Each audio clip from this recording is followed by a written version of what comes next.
daviso ini vatete vake ndonzwa kusungunuka mwoyo mangu zvokuti nyangwe denga rinofarawo nezuva ranhasi.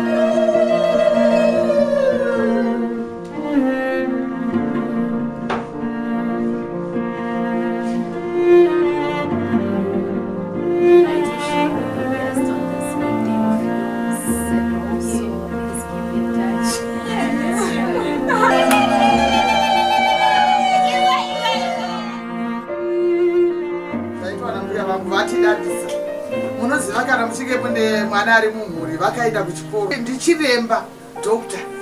tinodada navo vakati vapedza chikoro tikafunga kuda zvaperera ipapo nhasi zvevatipidza kuno mufaro wakapetwa